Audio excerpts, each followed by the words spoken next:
Hey guys, and welcome back to another episode of Federico Talks Watches.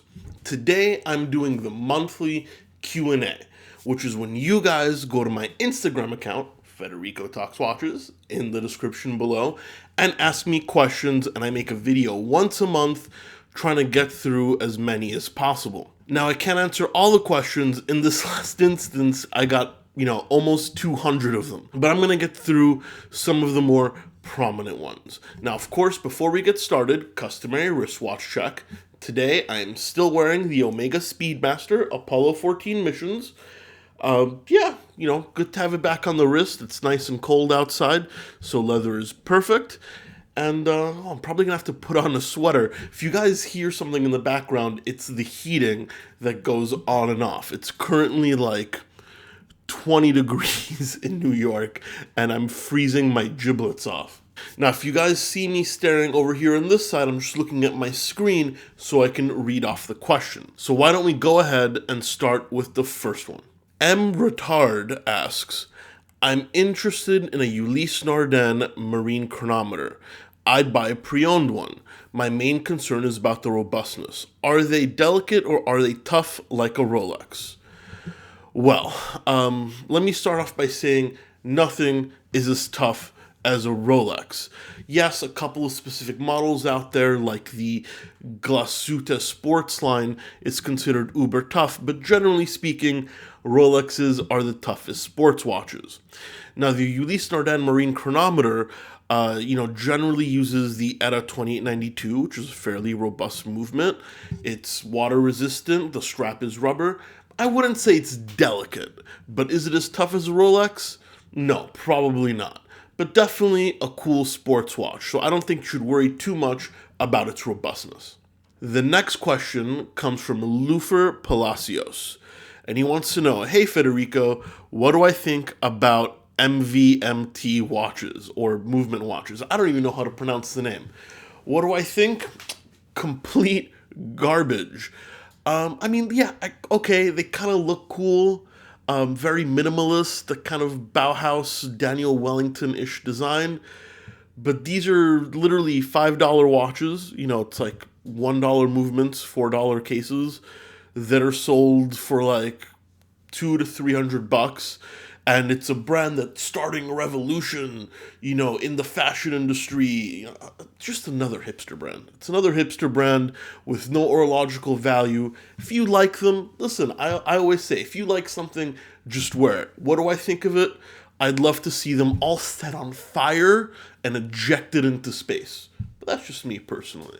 Chris H. asks, Federico, what are some alternatives to NATO straps? I'm assuming you mean like cloth, because alligator's, a little too obvious of an answer. There's Perlon, which is also cloth, not quite like a NATO, it doesn't wrap around. And there's actually another really cool strap. I'm going to shamelessly plug a good friend of mine, Matthew Jackson. You guys may know him from the Urban Gentry Facebook club. He actually is selling some pretty cool cloth straps, Marine Nationale straps, they're called, made for the French Navy. They're actually cloth straps that are made out of new old stock parachute parts.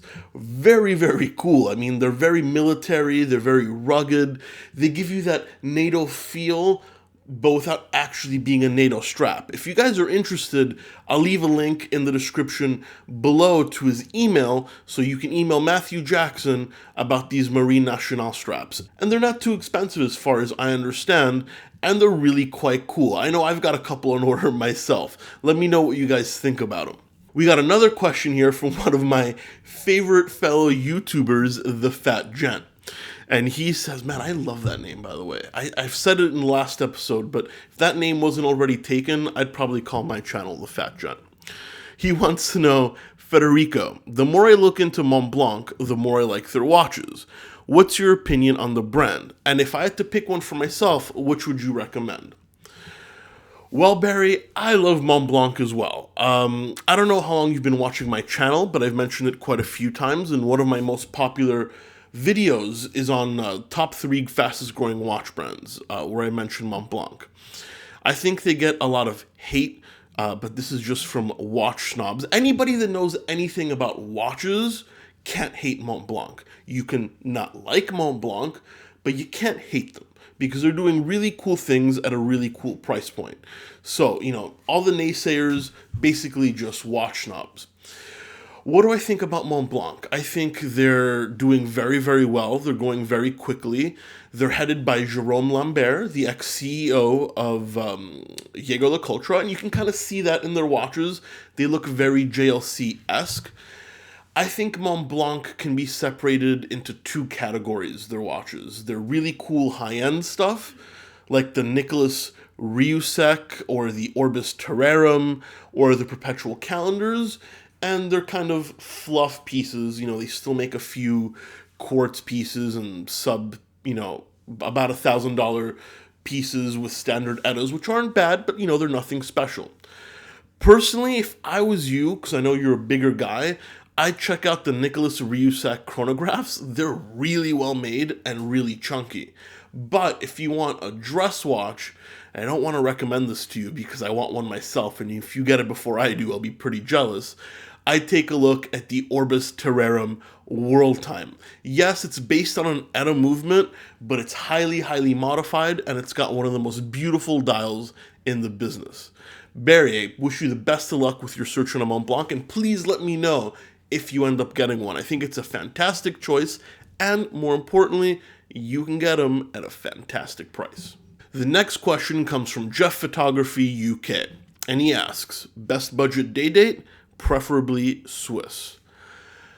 You have a ton of choices in here. I think the Tissot Vizio date can be had for $400 or $500. The Hamilton Khaki King can be had for a few hundred, or if you want to spend a little bit more, in the low thousands, take a look at a vintage Tudor day date, or even the new Tudor day date that just came out maybe a couple years ago are pretty cool as well. You have a ton of choices, man. I think if you Google it, you'll definitely come up with a bunch of models that you'll like. So, best of luck with that one. Now we have Sherpa Teddy Bear, and he asks, do you ever feel the need to justify your watch purchases to your friends who are not into watches? No. But that's just the way I am. I don't feel I need to justify myself for anything. I work pretty hard, and I live what some may consider to be a lavish lifestyle, but I don't feel guilty about it. I have a very merit-based personality. If I want to go on vacation for a month, I'll do it. If I want to buy a $10,000 watch, I'll do it. Now, I'm not rich by any means, but I do, I don't need to justify myself. I feel that if I work hard and if I have the means and if I'm not doing anything stupid with my money and getting myself into trouble, then to hell what other people think. I feel you need to justify yourself mainly to jealous people. And I have no time for people like that. So no, I don't need to justify myself, or at least I don't feel like I do. But, it's a question that comes up ironically quite a bit. And I don't know, do you guys feel the need to justify yourselves? Leave a comment in the comment section below. I'm genuinely curious to know your answers on this one. Getting into Watches asks, what are your thoughts on buying Rolex on credit? Some establishments offer 0% interest over 36 months. Well, I do not think you should ever buy a watch on credit in most instances.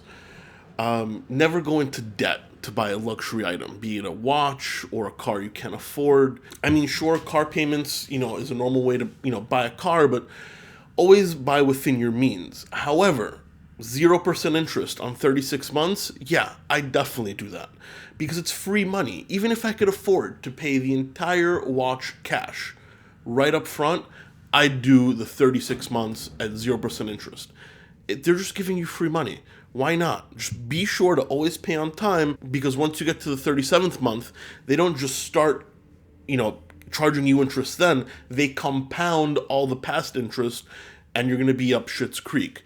But yeah, listen, credit, not a good idea for a luxury item. But 0% for 36 months, that just makes smart financial sense, in my humble opinion. The Iceberg 97 asks, what do you do for a living? You have mentioned your career in retail more than a few times in your reviews. What do you do now?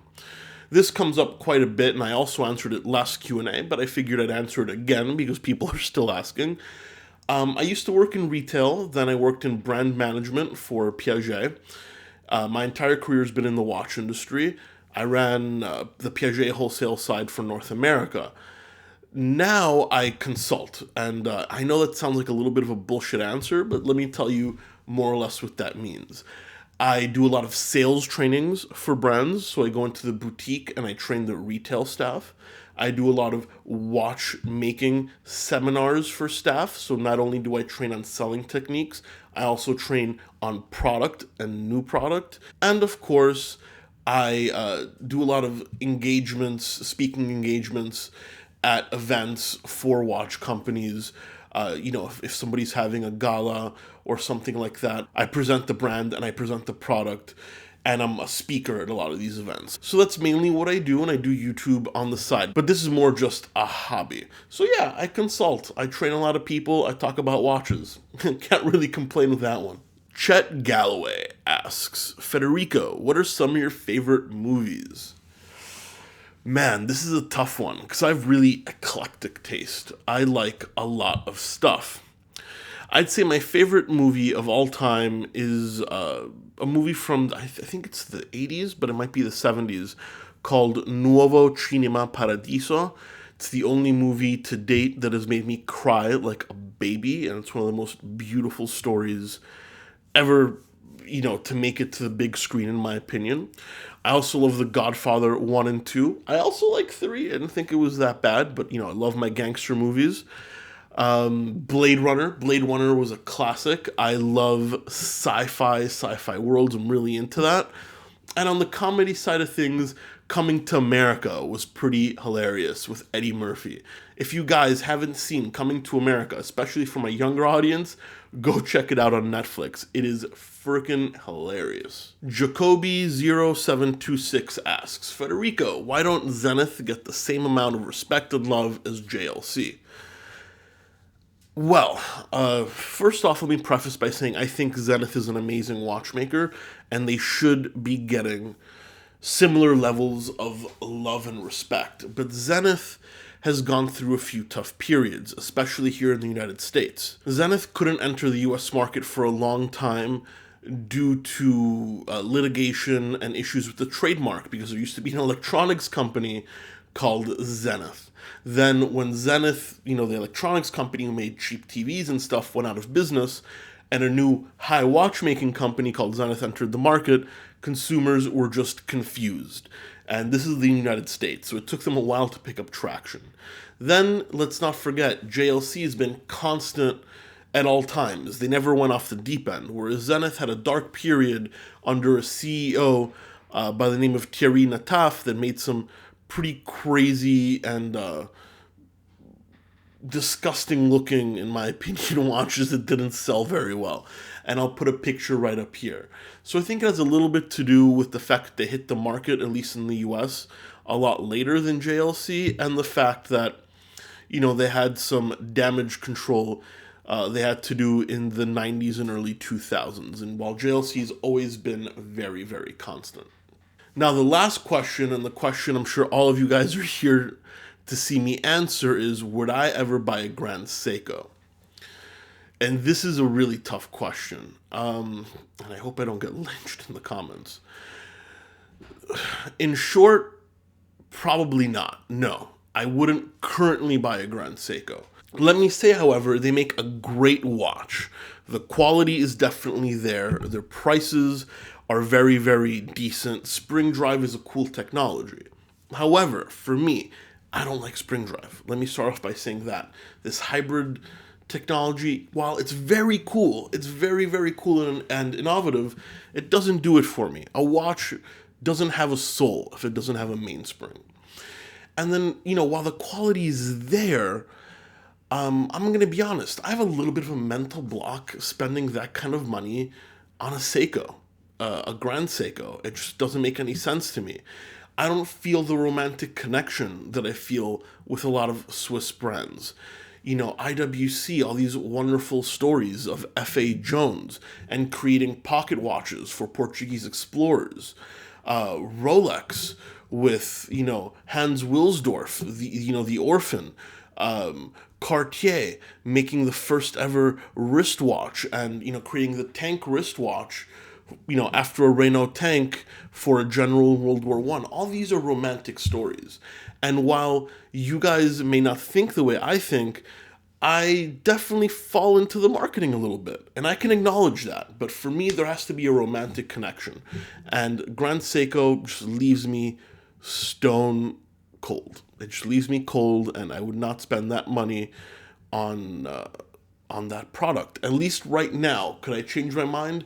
Absolutely. And they definitely make a good watch. They just don't make a watch for me. They don't make a watch that I would spend that much money on. Because honestly, for me, watches, you can get great watches for a couple $100. But what makes me spend a few $1,000 or a lot of $1,000 is how it makes me feel, an emotion that boils down inside me. And Grand Seiko just doesn't do that. So, guys, while I try to be as objective as possible, no, I probably wouldn't own a Grand Seiko right now, at least. Creedor, maybe. Grand Seiko, just not for me.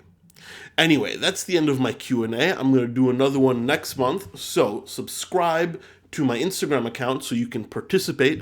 That's at Federico Talks Watches, a link in the description below. And thank you so much for sticking around for another episode. Please don't forget to like and subscribe if you enjoyed it. It really helps me out, and it ensures you don't miss any more content. Thank you so much, and I'll catch you guys in the next one. Take care.